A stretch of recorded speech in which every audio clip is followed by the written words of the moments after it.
Everybody say, praise the Lord. Praise the Lord. Let us open our Bible on 1 Corinthians 15 verse 58. Praise the Lord. Therefore, my beloved brethren, be ye steadfast, unmovable, always abounding in the work of the Lord, for as much as you know that your labor is not in vain in the Lord. All right. Ayaw lang ng Diyos na mangyari sa atin na maging walang kabuluhan ang ating paglilingkod sa Kanya. Para hindi mahulog sa walang kabuluhan, ito ang Kanyang advice sa atin. My beloved brethren, be ye steadfast. Steadfast, ibig sabihin yan, immovable, hindi makilos. Unmovable, they have similar meaning. Ayaw ng Diyos na makilos tayo o mamove tayo sa mga pagsubok, sa mga tukso sa buhay natin. Ayaw niyang makilos tayo, mawala tayo. Gusto niya na lalo pa tayong maging matibay, lalo pa tayong maging masigkasig sa paglilingkod sa ating Panginoong Diyos. Kasi hindi mahulog sa walang kabuluhan ang mga ito. Always abounding in the work of the Lord. Gusto ng ating Panginoon Diyos hindi maputol yung ating paggawa ng Kanyang mga gawain. Gusto man ni Satanas putulin. Gusto man ni Satanas disturbuhin. Gusto man ni Satanas ito ay walain sa buhay natin. Pero ayaw ng Panginoon. Kaya binibigyan tayo ng Diyos ng advice. Be steadfast, unmovable. Always abounding in the work of the Lord, for as much as you know that your labor is not in vain in the Lord. Bakit? Anytime babalik ang ating Panginoong Hesukristo, pag unmovable ka, pag steadfast ka sa spiritual life mo, at hindi ka huminto sa paggawa ng Kanyang gawain sa sanglibotang ito, meaning to say, gumagawa ka sa Kanyang pinapagawa sa iyo. Steadfast ka, unmovable ka. Hindi yan maging in vain. Pagbalik ni Lord Jesus Christ, whether you are dead or alive, sigurado yan. Makasali ka sa first resurrection if you are dead. Makasali ka sa rapture if you are alive. So you are with the Lord forevermore. Kung meron mang mga events na you will be going to take up with the Lord, but secured ka na. Wala ka nang alalahanin sa kaligtasan mo. Tapos na ang judgment sa buhay mo. Kaya nga sinabi sa Bible, the judgment of God will begin at the house of God. Dito sa atin magsisimula ang judgment ng Diyos sa mga mananampalataya. Kung talagang unmovable ka always o steadfast ka sa paglilingkod kay Lord Jesus Christ, i-judge ka ng Diyos. Pagbalik niya, marapture ka. Pag namatay ka, steadfast, unmovable, i-judge ka ng Diyos, naka-reserve ka na sa resurrection na tinatawag na first resurrection. Kaya sinasabi sa Bible, blessed are those who has the part in the first resurrection, such second death hath no power against them. Praise the Lord. Kaya ganun ka-importante, hindi natin ito pwedeng baliwalain lang. Pag sinabing steadfast, hindi ka talaga makilos. Kahit anumang mangyari sa sanglibotang ito. Ano pa? Basa, 2 Corinthians 7:1. Praise the Lord. Having therefore these promises, dearly beloved, let us cleanse ourselves from all filthiness of the flesh and spirit, perfecting holiness in the fear of God. Hindi basta-basta. Ang mga pangako ng ating Panginoong Diyos, and it needs preparation. Kailangan ang paghahanda. Kailangan ang readiness, kailangan ang worthiness. Kasi hindi basta-basta ito. Kung baga pa, we will have our flight. We will be having our transition. We will be having our journey to eternal glory of God. Pero hindi ito basta-basta. Ayan nga, magpunta lang sa Mars, it needs more preparation.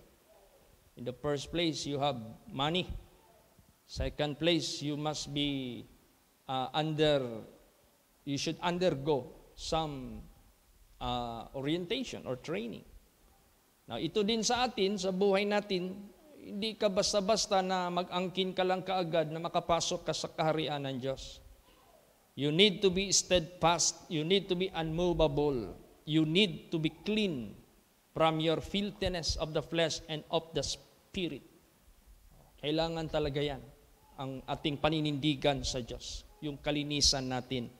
Kaya, he that is born of God sinneth not, but keepeth himself that the wicked one touch him not. Tingnan mo, laging starring yung wicked na yan, laging starring yung masamang espiritu na yan, na gustong mag-touch sa atin, gustong magdungis sa atin, gustong magbalda sa ating kaligtasan. Pero pag ikaw ay totoong anak ng Diyos, hindi mo hinahayaan that the wicked one can touch you.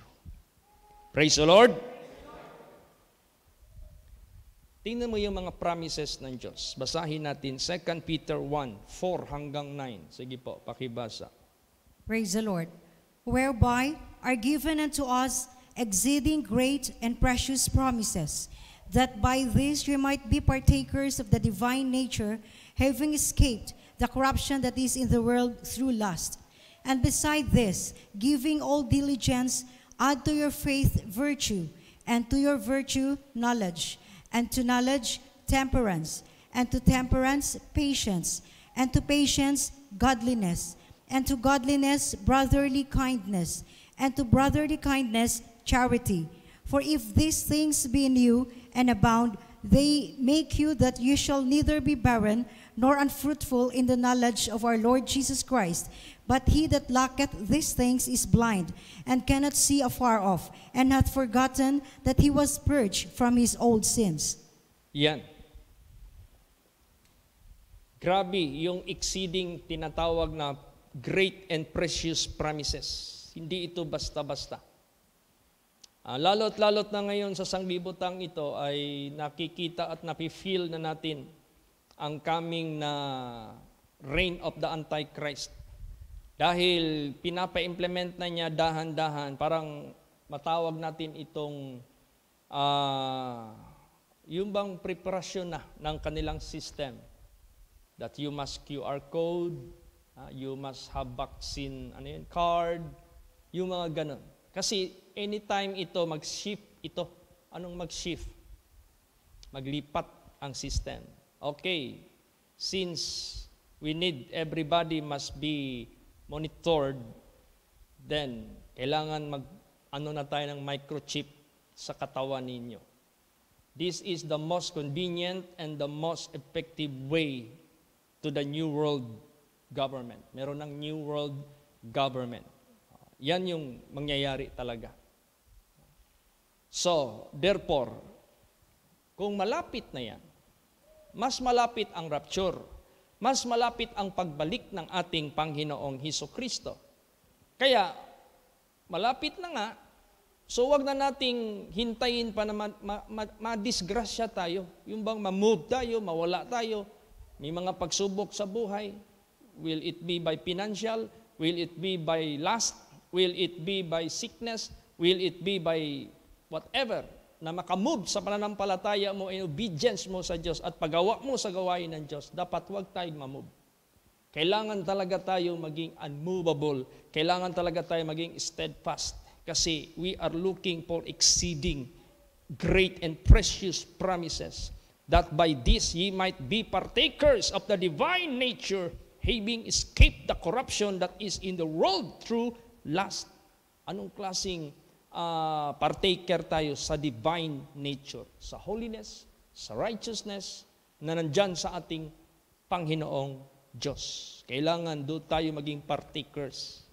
Kailangan doon tayo patuloy, steadfast tayo dyan, unmovable tayo dyan. Having escaped, past tense yan. Ibig sabihin yan, having escaped, past tense. You have done already to avoid. You have done already to get out. You have done already in overcoming it. You have done already by stopping from committing such sin in the eyes of God.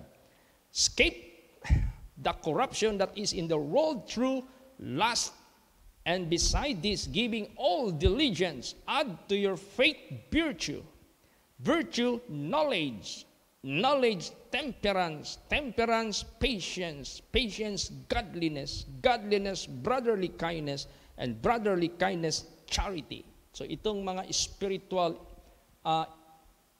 pag-equip sa ating spirituality, kailangan hindi tayo magkulang dyan. Hindi kay naglilingkod ka kay Lord Jesus, tamad ka mag-pray, tamad ka mag-attend ng service, tamad ka makinig ng Word of God, hindi pwede yan. Tapos meron kang faith, pero mas malakas pa ang pagsubok sa buhay mo para panghinain ka dahil lesser yung faith mo. Ayaw ng Diyos yun. Faith, virtue. Kailangan powerful ang faith mo dyan sa Panginoon. Strong. Virtue, knowledge. Huwag tayong maghinto sa knowledge of God. Praise the Lord. We must increase in the knowledge of God. We must increase in all His wisdom. Kasi habang pataas ng pataas ang level ng temperature sa spiritual realm na tinatawag sa kapangyarihan ng kadiliman, huwag tayo magpa-left behind. Tingnan mo yung mga business o businesses na hindi sumusunod sa trending ng mundo. Magpaiwan sila, mapurdoy sila kasi wala na, hindi na effective yung way nila na dati effective way back 3 decades, 4 decades already. Kailangan you must also increase. So ganon din sa spirituality natin, we must be diligent. We must be increasing in knowledge of God. Praise the Lord. Kailangan mag-increase tayo dyan. Knowledge, temperance. Ibig sabihin yan, merong knowledge ka, marunong kang mag-self-discipline. Hindi kayo may knowledge ka, hindi ka naman marunong mag-handle sa body mo. Bumibigay ka lagi. Pag may tukso, nagkakasala ka. Mga pagsubok, nagkakasala yung bibig mo, nagmumurmur ka. May mga bagay na ipapagawa ang Diyos sa buhay mo, hindi mo nagagawa. So ibig sabihin yan, gusto ng ating Panginoong Diyos, you must have self-discipline, temperance. No? Kaya mong i-handle ang buhay mo, ang sarili mo, sa natutunan mo sa banal na salita ng Diyos. Praise the Lord! Minsan kasi may mga tao, di ba may mga taong mataas ang pinag-aralan? Pero hindi naman ginagamit yung pinag-aralan nila. Kung tingnan mo yung ugali nila, parang walang pinag-aralan. Ganon din. Yung knowledge na naangkin natin sa Word of God, kung wala ka namang temperance, hindi ka marunong mag-self-discipline, hindi ka marunong magtimpi sa sarili mo, useless yan. Kaya knowledge, dagdagan mo yung temperance yan. Ibig sabihin yan, you can handle, you can control your physical body in order to apply what you have known, what you have learned. Temperance, patience. Meron ka ng self-control. Hindi mo sabihin na hanggang dito lang yung self-control ko, pag lumampas, bibigay na ako. Wala kang patience. Pag sinabing patience, hindi ka kayang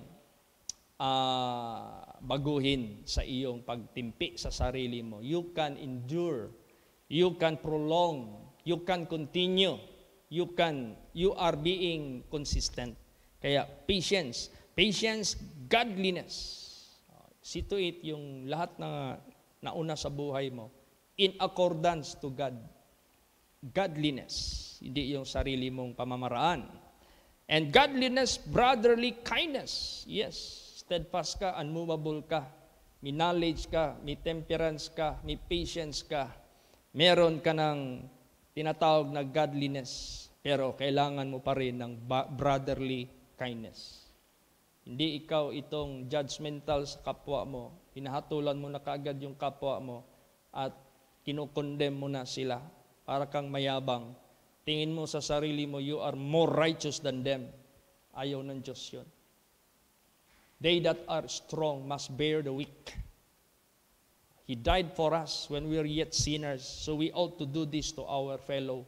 Hindi kay magmamagaling ka sa sarili mo, tingin mo sa sarili mo more righteous than them, then you condemn people. Ayaw ng Diyos yun. So kailangan natin ng brotherly kindness. Praise the Lord. Brotherly kindness, charity. Charity suffereth long. It's not pop up. Charity Rejoice not in iniquity. It's not proud, hindi yan mayabang. Believe it all things, hope it all things. Praise the Lord. O, kailangan yan. So, yan ang gusto ng ating Panginoon Diyos. Kaya, ating i-focus ang ating isip sa mga promises ng Diyos. One of the promises of God, yung rapture. Yan yung ating titingnan ng husto ngayon sa buhay natin. Kaya, let us prepare ourselves for that stage. Darating yan, hindi na yan tatagal. May nanaginip sa akin na, Pastor Chit, may panaginip ako. Ano yun? March 15 ka daw kunin ni Lord Jesus. Tapos mayroon naman nag-text sa akin, vision sa San Roque. Pinasok daw ako parang frame na maliwanag. Tapos nakadamit daw ako ng pangkasal. Wala naman akong paris. Kakasalin na raw ako. Anong ibig sabihin niyan? Gusto lang ng Diyos, ipahanda tayong lahat. It doesn't matter kailan yan mangyari. Tinanong ko yung nag-dream sa March 15. Sabi ko, may year ba yan nakalagay? Walang year. Praise the Lord. Wala palang year eh. Praise the Lord. Baka 2099 pa yan mangyari sa buhay ko. So, anong gustong iparating ni Jesus Christ sa atin? We must be always prepared. Praise the Lord. Kailangan tayo laging handa. Pero hihingiin ko kay Lord Jesus, Lord, lengthen my life. I want. May bata pa naman ako. Hindi pa naman ako katandaan. I can still serve God. So I will beg the Lord, kung yung mga sign na binigay mo sa mga panaginip vision, I will claim the faith of King Hezekiah. Bigyan mo ako ng mahaba pang buhay. I want to serve you. Bigyan mo pa ako ng strength at good health. Praise the Lord. So, gusto lang ng Diyos, huwag tayong mamove sa ating paglilingkod sa ating Panginoong Diyos. Tingnan mo yung mga mensahe sa devotional. Tingnan mo yung mga mensahe sa evening service. God divided the light and darkness. They cannot go together at the same time. The absence of light, darkness will take place. The presence of light, darkness will disappear. Kaya sa buhay natin, hindi natin pwedeng ihalo ang work of darkness and work of light. You cannot do that. Pag ginawa mo yan, magsisi ka. You will regret forever. Pagharap mo sa judgment day, sasabihin ng Diyos, I do not know you, you workers of iniquity. Sinabihan ko na kayo, you cannot do that. You cannot mix the darkness and the light. Because I myself, I divided it. Dinivide ko yan.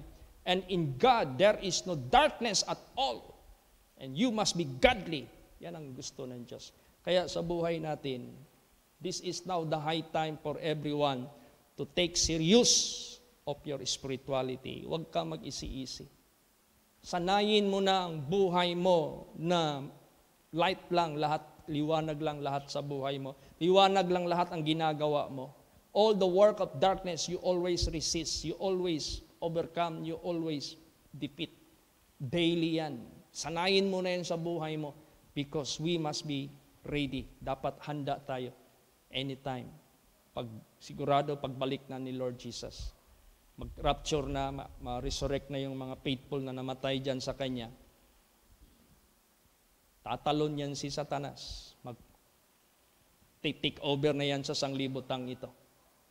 Magro-roll na siya sa sanglibutang ito. Yung nakasulat dyan sa Revelation, magkaroon na ng marking. Magkaroon na ng marking para kontrolin lahat ng mga tao. Mangyayari na yan. Matutupad na yan, 100%. Kasi ngayon pa lamang, kung sa sanglibutan pa dry run na ito. Itong QR code, dry run na yan. Itong vaccination card, dry run na yan. Kailangan hindi tayo maiwan sa rapture kay sigurado. Matatakad ka talaga. Mamarkahan ka talaga ng mark of the beast pag naiwan ka sa rapture. Kaya gusto ng kaya nagpahintulot pa si Lord Jesus sa vaccine. Alam ni Lord Jesus Christ ang lahat ng proseso ng mundo. Siya yung higit nakakaalam. Kaya, therefore, sa buhay natin, maghanda lagi. Huwag mag-isi-isi. For if these things be in you, kumpleto ka sa spiritual mo, and abound, nag-a-abound ka pa, they make you that ye shall neither be barren nor unfruitful in the knowledge of our Lord Jesus Christ. See, ayaw ni Lord Jesus Christ na maging barren tayo sa knowledge of the Lord. What do you mean of barren? Stagnant. What do you mean of stagnant? Wala. Not growing. Hindi nag-i-increase. Hindi pwede yan. But he that lacketh these things, kulang ka? Kaya nga sinabi dyan, sa 10 commandments, 9 na sunod mo, yung isa, nagkasala ka, burado lahat yung 9. If you keep the whole law and you offend in one point, you will be guilty of all. Kaya sinabi dito, sino man ang kulang? Meron ka nga, pero kulang. Kasi hindi wholehearted. Meron ka nga, pero kulang. Hindi talaga buong puso. Anong mangyari? He that lacketh these things is blind and cannot see afar off, and hath forgotten that he was purged from his old sins. So pag kulang ka dito, makalusod si Satanas. Pag kulang ka dito, dudukutin ka ng masamang espiritu. Kailangan full equip tayo. Kaya nga lagi instruction ng Diyos, put on the whole armor of God. This is armor of God, spiritual armor of God. Praise the Lord. Isuot mo lagi yan. Tingnan mo yung panindigan ni Ruth. Kung ano yung natutunan niya sa mother-in-law niya na si Naomi. Nung namatay na yung mga anak ni Naomi na isa doon, husband ni Ruth. Umalis na si Orpah, nagpaalam na. Hindi nagpaalam si Ruth. Sabi ngayon ni Naomi, Ruth, umuwi ka na sa pamilya mo. Anong sagot ni Ruth? Basahin natin yan. Ruth 1:15 hanggang 18. Praise the Lord. And she said, Behold, thy sister-in-law is gone back unto her people and unto her gods. Return thou after thy sister-in-law. And Ruth said, Entreat me not to leave thee, or to return from following after thee. For whither thou goest, I will go, and where thou lodgest, I will lodge. Thy people shall be my people, and thy God my God. Where thou diest, will I die, and there will I be buried. The Lord do so to me, and more also, if aught but death part thee and me. When she saw that she was steadfastly minded to go with her, then she left speaking unto her. Yan, hindi niya napigilan. Si Ruth, nung nakita niya steadfastly minded to go with her, hindi na niya napigilan. Bakit? Anong natutunan ni Ruth na hindi niya natutunan sa kanyang pamilya? About spirituality. Kaya na-mention niya dito, who is your God? Also my God. Your God will be my God. Your people will be my people. She learned from Naomi about spirituality. Kaya ganun sa buhay natin, natuto ka sa banal na salita ng Diyos, then go. Natuto ka sa banal na salita ng Diyos, you die for it. Natuto ka sa banal na salita ng Diyos, do not turn back from it. Huwag ka nang tumalikod mula dyan. Huwag. Kaya, ganun, ang steadfast. Mo si Ruth, isa siya na naging lineage sa Savior Jesus Christ. Isa siya naging lineage. Kinunan siya ng DNA ng Diyos na maka-impart siya sa Savior. Kasi righteous siya, faithful siya. Ganun din sa buhay natin. You want to be part of the fulfillment of the Word of God? You want to be part the performing of the works of God sa sanglibutang ito? Then, be steadfast, unmovable, para mabilang ka ng Diyos. Sa kaligtasan, mabilang ka ng Diyos sa kanyang gawain. Tingnan mo si Paul, anong sinabi ni Paul? Basahin natin. Colossians 1:23. Praise the Lord. if we continue in the faith, grounded and settled, and be not moved away from the hope of the gospel which you have heard, and which was preached to every creature which is under heaven, whereof I, Paul, am made a minister. Yes. Kung magpatuloy kayo sa inyong pananampalataya, grounded and settled, and be not moved away from the hope of the gospel which ye have heard, and which was preached to every creature which is under heaven, whereof I, Paul, am made a minister. So ang ibig sabihin ni Paul, isa siya na ginamit ng Diyos to preach the gospel, which is being preached to all the world. Maging unmovable kayo, maging steadfast kayo, maging grounded, maging settled kayo sa pananampalataya ninyo, being not moved, hindi kayo ma-move away from the hope of the gospel. Yan. Yan ang gusto ng ating Panginoong Diyos. Hindi kayo mag-serve ka sa Diyos dahil sa tao. Mag-serve ka sa Diyos dahil lang sa merong kang piniplease na tao. Mag-serve ka sa Diyos dahil lang may magalit na tao, puro tao, puro tao. So kaya ang gawa mo, pakitang tao. Pag pakitang tao, pag wala ang tao, ayun. Wala na nakakitang tao, yun.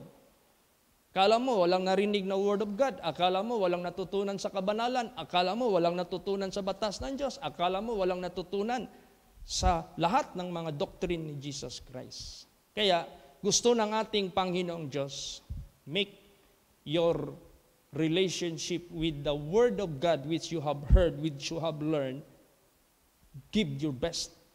Ibigay mo ang best sa Word of God, dyan sa Diyos mismo, para sa ganon. Hindi ka magkulang. Kompleto ka, sigurado. I-equip ka ng Diyos. Praise the Lord. Kailangan talaga partakers tayo sa divine nature of God. At walang anumang magpapartake tayo sa nature of Satan. Kailangan tayo maging partakers of Christ. Basahin natin yan. Hebrews 3:14. Praise the Lord. For we are made partakers of Christ if we hold the beginning of our confidence steadfast unto the end. Yes, partakers tayo kay Kristo. Kung hinawakan natin sa pasimula ang ating confidence steadfast unto the end. Kung merong kondisyon, partakers ka sa rapture with Christ, partaker sa pabalik ni Jesus, partaker ka sa everlasting glory, partaker ka sa kingdom of God. If, kondisyon, if we hold the beginning of our confidence steadfast unto the end. What you have started today, if you have started doing what is right and acceptable and good, finish it until the end. But until now, if you do not start yet, but you are still doing what is not good in the eyes of God, then you must be reminded that you must stop doing it and start to do the will of God. Start to do the wholeheartedness of serving God. Praise the Lord. Para sa ganon, madala ka talaga. Kaya yung mga panaginip na pinakita ng Diyos. Isa yan na naginip si Wing Wing, yung kapatid ko. Hindi pa yan nag-join sa atin, ha? Hindi pa yan nag-decide na manindigan. Kuya, na naginip ako. Bumalik na daw si Kristo. Ang una kong nakita, napakadilim ng mundo. Tapos may liwanag sa langit. Yun lang ang liwanag. Nung lumiwanag ang langit, si Kristo pala, si Jesus para yung nandyan na, pabalik na sa lupa. O nandyan sa clouds. Tapos sabi ko raw, Lord Jesus, wag mo na ngayon. Kasi nakapantalon siya eh. Wag mo na ngayon. Kasi nandyan pa siya sa ungodliness, worldliness. Nagising siya. Ibig sabihin yan, God has warned her. You should not remain as what you are. You must change. You must turn away from worldliness. You must take heed to my word. You must listen to my gospel. You must conform to my image. Yan ang gusto ng ating Panginoong Diyos. You must be steadfast. You must be unmovable. You must be always abounding the works of the Lord. Praise the Lord. Kasi kung mag-abound ka sa works of the Lord, you are occupied. Your time is occupied with God. Pero kung vacant ka, available ka pa sa kanino pa man, Satan will seek to enter you. Hahanap si Satanas na makapasok sa iyo. And that is why, kung sa aninipot pa, ang liwanag mo, palong siga. Patay, sindi yung liwanag mo. Inconsistent. Inappropriate. Kaya minsan, pag merong tayong maservisan, maghingi ako ng instruction sa vision. Sabi ni Lord Jesus, pinakita yung angel, nagdala ng lampara. Ibinigay sa lahat ng mga nakarinig ng Word of God. Lampara na nakasindi. Nung ibinigay sa kanilang mga kamay, ang sabi ng angel, huwag niyong patayin ang ilaw. Keep this burning. Yan ang gusto ng Diyos. Huwag patayin ang ilaw. Consistent. Hindi inconsistent. Praise the Lord. So, gusto mong maging partakers of Christ? Yun na. Sa pasimula, if you have started, ang hirap lang, ultimo pag-start, hindi ka maka-start eh. Anong klaseng starting ginagawa mo? Is it wholehearted? Is it 100%? Is it 90% or 90 degrees turn? Anong 90 degrees turn? From sin to righteousness. Yan ang 90 degrees. Have you started that? Hindi kay, nag-start ka nga, 45 degrees. Meron pang percentage, kalahati sa kadiliman, kalahati sa liwanag. Kailangan 90 degrees. Turn. Nag-start ka na ba sa gawa na yan? If you do not yet start, you must start. Mag-start ka na. Then, if you have already started, of that confidence is steadfast unto the end. Magpakatibay ka na hanggang sa wakas. Anytime, saan ka man sa mundong ito, biglang babalik si Lord Jesus Christ. Handa ka na. Praise the Lord! Kaya sa buhay natin, pasalamat ako nung tumawag ako sa kongregasyon ng La Union kay Pastor Rickson. I forgot that I requested from the government about their necessities. Nalimutan ko na eh. Nung pagtawag ko sa kanya, hindi niya nasagot. Nag-text lang siya sa akin. Sabi niya, Pastor Cheat, sorry, kanina nagtawag ka. I was not able to answer. I was working sa extension ng simbahan. So na-convict ako. Sabi ko, Allah, I forgot pala to follow up that request. Tumawag ako before ako pumunta dito. Kausap ko si Pastor Rickson. Kumusta na, Pastor Rickson? Praise the Lord po. Sabi ko, nabigyan na ba kayo ng request nyo sa gusto nyong budget para sa extension? Opo, natanggap ko na. Sabi ko, Lord, salamat pala. Lahat pala na ni-request ko was already granted and given by the grace of God. Praise the Lord! Sabi ko, salamat po, Lord Jesus, sa inyong grasya. Kaya, basahin natin. 2 Thessalonians 1:3. Praise the Lord. We are bound to thank God always for you, brethren, as it is meet, because that your faith groweth exceedingly, and the charity of every one of you all toward each other aboundeth. Yes. Positibo na outcome sa mga anak ng Diyos. We are bound to thank God always for you, brethren, as it is meet, because that your faith groweth exceedingly. Itong pagbibigay nyo ng tithes, your faith groweth exceedingly. Yung buo ha. Yung pag-share ninyo sa happy sharing, your faith increase exceedingly.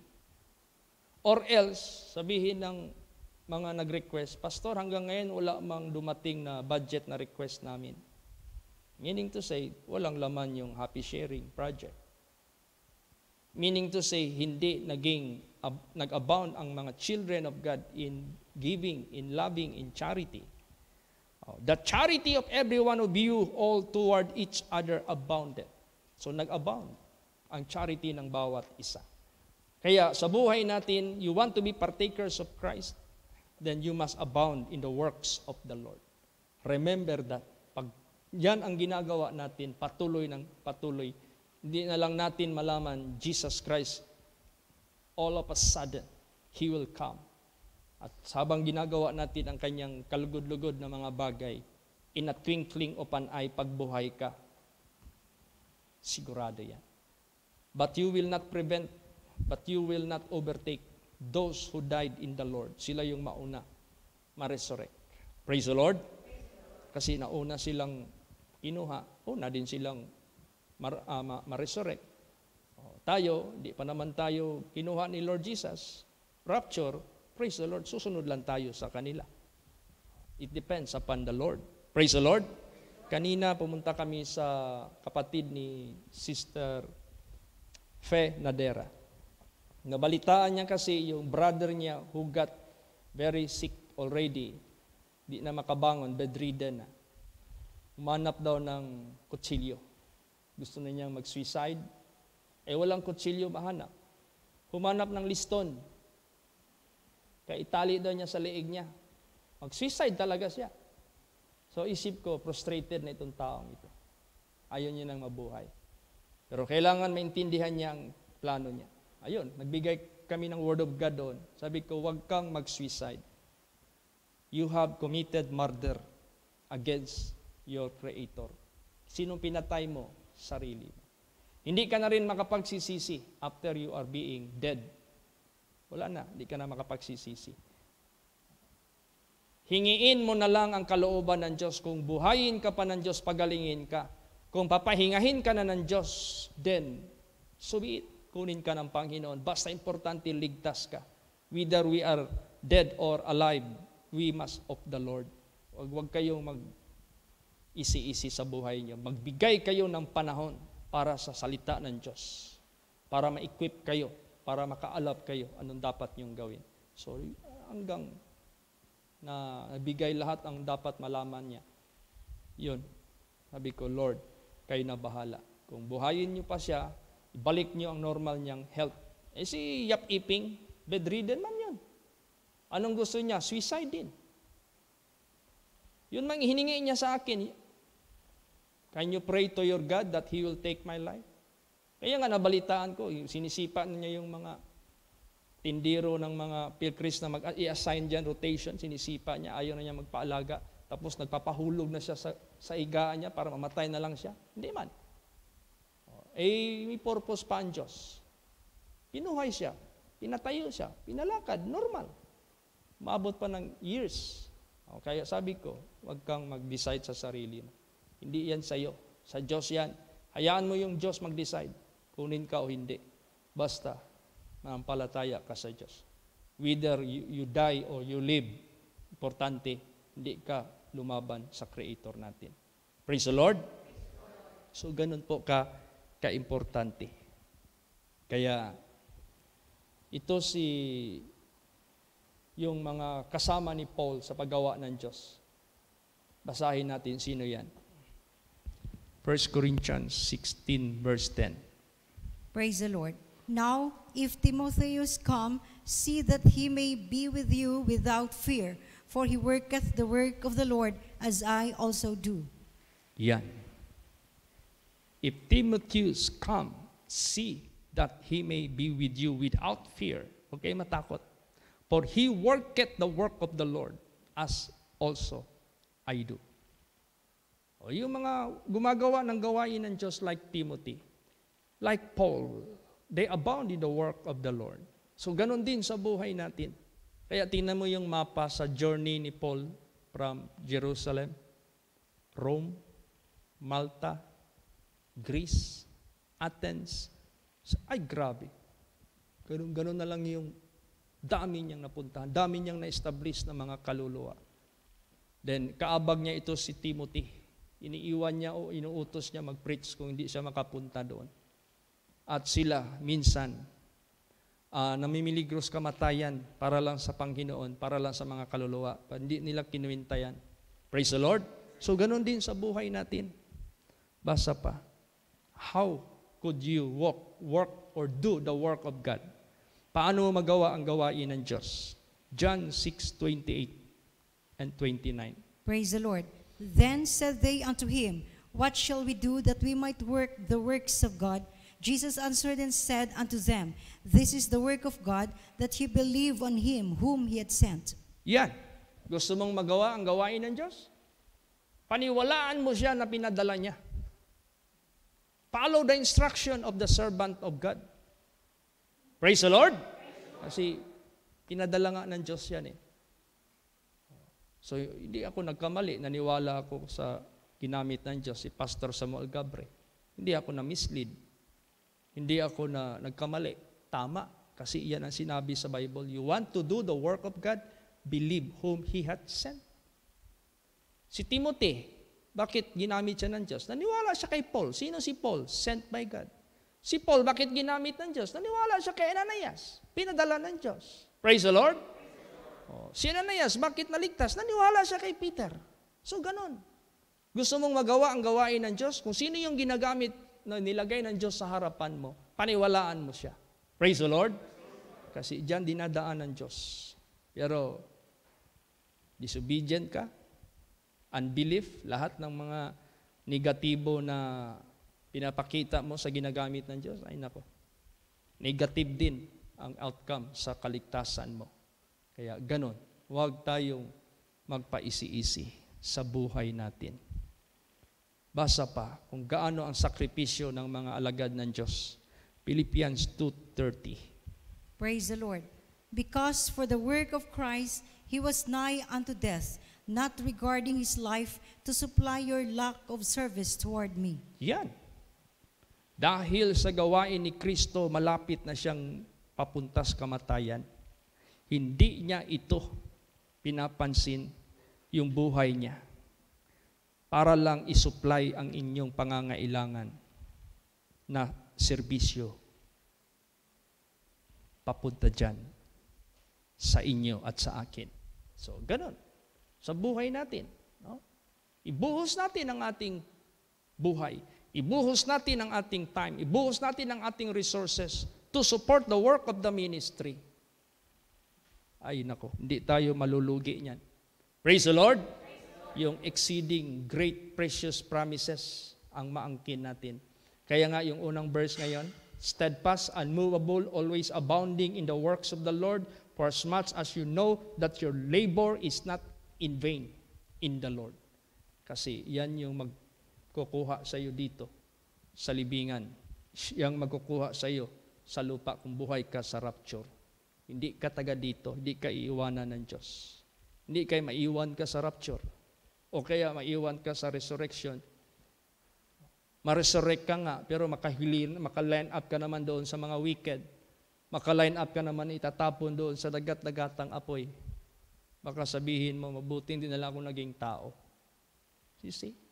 Kaya, therefore, so that you will not regret, nandito na ang ating pagkakataon na makaangkin ng kaligtasan. Magpakatibay tayo. Huwag natin itong isi-isihin. Last verse, Hebrews 13:21. Praise the Lord. Make you perfect in every good work to do His will, working in you that which is well-pleasing in His sight, through Jesus Christ, to whom be glory forever and ever. Amen. Yan. Gusto kang magamit ng Diyos? You must be perfect for the work of the Lord. Make you perfect in every good work to do His will. Are you bound to do His will? You must be perfect in every good work. Working in you that which is well-pleasing in the sight, in His sight, through Jesus Christ, to whom be glory forever and ever. Kaya, to God be the glory. Tayong lahat magsikap. While the reign of the Antichrist is getting nearer, the system of the Antichrist is getting complete. Malapit na makomplete ito. So therefore, the coming of Jesus is more nearer than that. Mas malapit pa ang pagbalik ni Kristo. Kaya maghanda lagi. No regret at all will happen to your life if you just believe. Praise the Lord! Minsan si Satanas, huwag ka maniwala dyan, bibilang pa yan ng years. Huwag ka muna mag-perfect. Maniwala ka naman doon kay Satanas. Huwag ka maniwala dyan. Enjoy ka muna sa sanglibutang ito. Samantalahin mo muna yung ma-enjoy mo sa sanglibutang ito sa flesh mo. Magsisi ka pag hindi mo yan, hindi mo matikman yung kasarapan sa sanglibutang ito. Naniwala ka naman kay Satanas. Samantala ang salita ng Diyos, napakaliwanag. Now is the day of salvation. Now is the accepted time. Now is the day of decision. Ganon yan. Because sino ka ngayon, ikaw na yan sa pagbalik ni Jesus Christ, kung babalik siya ngayon. Kung sino ka ngayon, ganon ka rin bukas, kasi nasanay ka na eh. Kumbiyansa ka eh. Kaya ang ready lang ang makapasok sa rapture. Ang ready lang, yun lang maligtas. They that are ready, the 5 wise virgins, went into the groom. And they that are not ready, and they make ready. Doon pa sila nag-ready. Na nandyan na yung groom. Wala na. Pagdating nila, hindi na accepted. Depart. You are not worthy to be here. Hindi man nakinig. Hindi man naniwala sa ginagamit ng Diyos. Kaya magsikap po ang bawat isa. That is for your own benefit. That is not mine. That is not for the others. That is for you. Kaya magsikap tayong lahat. Do not defile your mind. Do not ever think evil against the Word of God. Huwag ka mag-isip ng masama sa salita ng Diyos. Paniwalaan mo yan.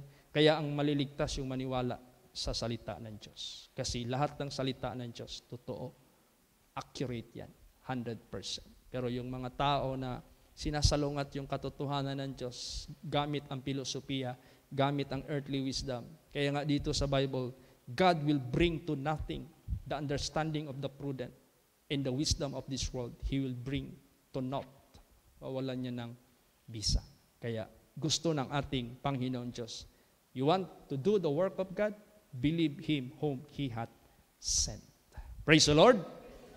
Magsitayo po ang lahat.